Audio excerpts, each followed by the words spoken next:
welcome to Boardroom Forum Live. This is the last episode in our series focusing on SMEs. Today, we will be unpacking startup scale-ups, but also focusing on women in business, the multitasking jugglers who are indeed redefining the modern-day workforce. Founders of startup scale-ups seem to be very optimistic, and the best ones have got deep reservoirs of resilience and tenacity. And even in challenging economic conditions, they show resilience and ambition on how they're going to overcome the problems that they face.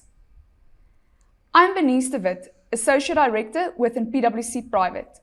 And in the hot seat, joining me today is Jayshila Mistri, Lead Partner for our PwC Private Gauteng practice, and amongst others, also heading up our Startup Scale-Up program, but foremost, a very dynamic woman in business. Jayshila, let's jump right into it. The startup scale-up practice out there, what have you seen, and should key economic players start to take notice? Thanks, Bernice, and thanks for that flattery introduction. I'm really excited to talk about the startup ecosystem, but I guess not as excited as the startup businesses I deal with and just how excited they are about their businesses. So I'm going to try my best to actually do justice to how excited they are. So South Africa as a country is a country of entrepreneurs. You know, some may differ with that statement, but I mean, if you're walking in an industrial site, you'll see lots and lots of smaller entrepreneurs, you know, starting trade, etc. These are actually entrepreneurs.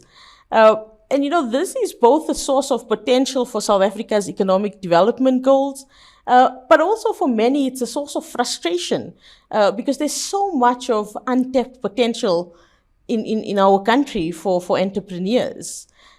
You know, suffice to say as well that startups generally are more agile than their more larger corporate counterparts. So they're quicker to market, quicker to make decisions, quicker to change things around.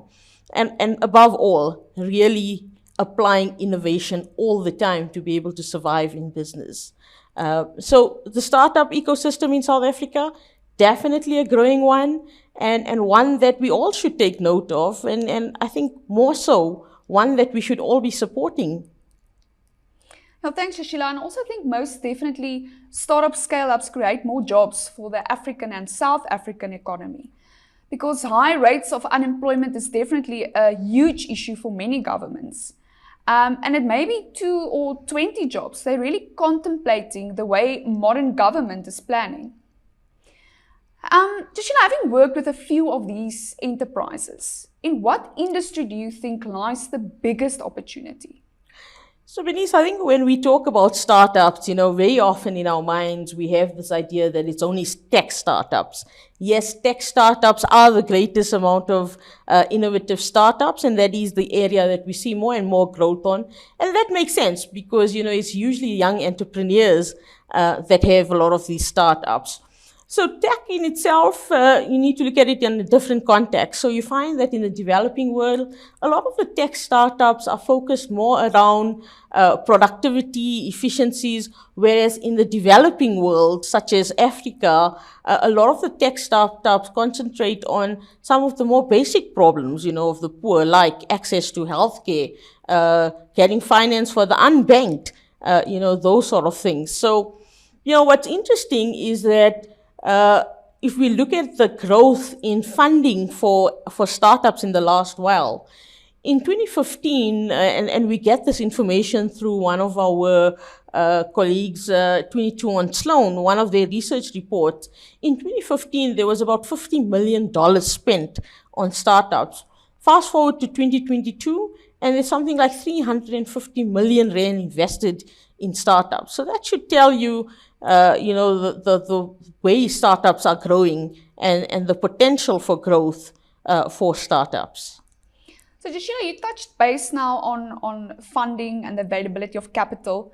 So whenever one hears the word deals in a startup scale-up context, you almost get scared because how do I get access to this funding and how easy is it to get access to this funding? Yeah, so I think, Bernice, that's probably one of the biggest questions or biggest problems facing our startups. The funding is there. I've just mentioned numbers to you, but access to that funding does remain a problem. However, South Africa is emerging as one of the, favorite sort of, I want to say, tech hubs, especially Cape Town, for example, where there's many, it's well known for its tech startups. But there's something like 382 investments, and that's a very exact number I'm giving you there. Obviously, those are the documented deals that we've seen take place in the last while. Obviously, there's a lot more angel funding or deals that are not formally documented. So the funding is there. It's a matter of how do we access that? Now, when we talk about funding, in South Africa, the marketplace is a bit different because we have a much more developed economy in terms of funding. So there's lots of local funders. Access to capital is a bit easier. On the rest of the continent, it is a bit more difficult. However, foreign investments flowing all the time. In South Africa, we find most of the active investments are from South Africans. However, in countries like Nigeria, Kenya, a lot of the funding actually comes from overseas venture capitalists. So, funding is available. It's a matter of how do you access it. And I think, asking for help on how to access that. I think one of the points I do want to note, and I think this is something that both corporates, board members, as well as our startups should take note of, is that a lot of organizations are looking to startups for innovation in their own businesses. If we look at our CEO survey in the last while, most companies are looking, or most CEOs say that, they need a reinvention of their business. And so companies are often looking at startups to say, well, what inventions do you have? How can we assist you? Or how can you assist us in our business? And more, we're finding that corporates are trying to assist startups and scale up because everyone wants a thriving economy. And that's one way we can contribute towards a thriving economy is by helping your startup and scale ups contribute to jobs and employment. So funding is there. It's a matter of accessing it. If you have an innovative idea, I would say, something to think about. And for corporates out there, I would say support scale ups. They need your support because they will allow the economy to grow. And Jayshila, a large number of women are not just entrepreneurs or career people. They have families, they're a wife, they're a mother, and various other commitments as well. So demands from a personal and a career perspective really pressure a woman to either abandon her business or a family. The family expects her to be a mother and a wife, while the business demands her to show commitment and take leadership. It becomes very difficult for those who lack social support to manage all of these glass balls in the air at the same time. Out of your own experience, what are the other challenges that women in business face, and what is your top tips for finding balance? So, Bernice, I think you've encapsulated the main challenges women face. I mean, it's all about work-life balance. It's about social responsibilities, and often that leads to the biggest downfall that female entrepreneurs have, just, a lack of time to get around to everything and do everything. Let's not be mistaken that female entrepreneurs face the same challenges that their male counterparts face as well, lack of funding, access to funding, education. But in particular, I think for female entrepreneurs, what I found some of the more shall I say, salient things that you perhaps don't see as much in your male counterparts is a lack of confidence, a fear of failure very often, self-doubt, and these all contribute to women perhaps not always being that successful in business.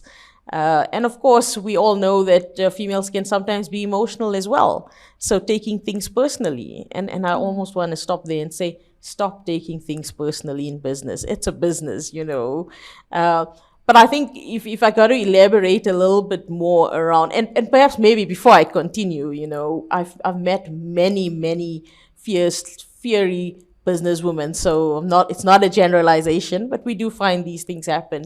I think if I've got to talk to what could work or what you should be looking out for, I think firstly, women need to build themselves a good network. A network of both female and male entrepreneurs or people who could assist them. Secondly, mentorship is important. females often find it difficult to ask for help or believe they don't need help or, struggle to ask that questions. And so mentorship is important. And I think in that instance, successful women should actually consider mentoring upcoming entrepreneurs. I think, they are the backbone of society.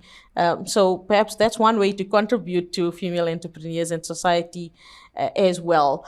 I think perseverance is, of course, important. Resilience, you're always going to have those ups and downs.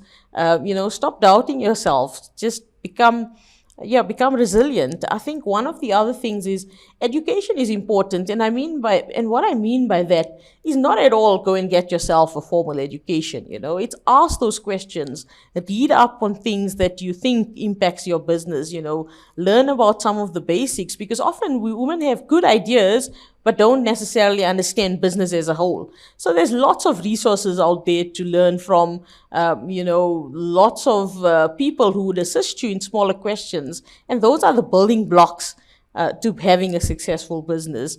So I think, and obviously I mentioned earlier, don't take things personally, right? Because that's often where we fail. So I think those are some of the things that female entrepreneurs could look towards, to be more successful. And again, might I mention, there are many, many successful female entrepreneurs out there, and they're really changing the landscape of business in the country and the world for that matter.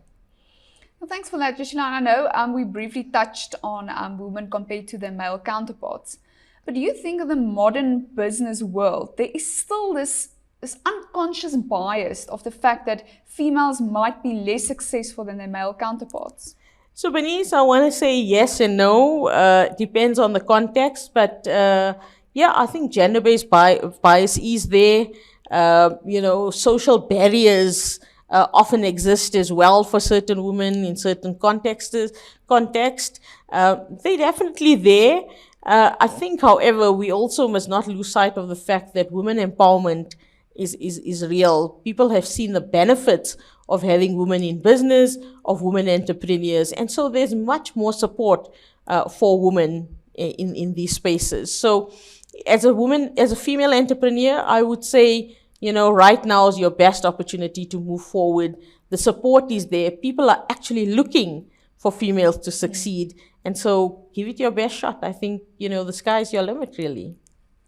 Thanks, Jayshila. It was really a pleasure today to gain your views on these two strategic, important topics. This brings us to the end of our series on SMEs. And whether it's private businesses, family businesses, or startup scale-ups, they are really at the heart of what we do at PwC Private. We're really looking forward to engaging with you further in dialogue, so please do reach out. Thank you very much.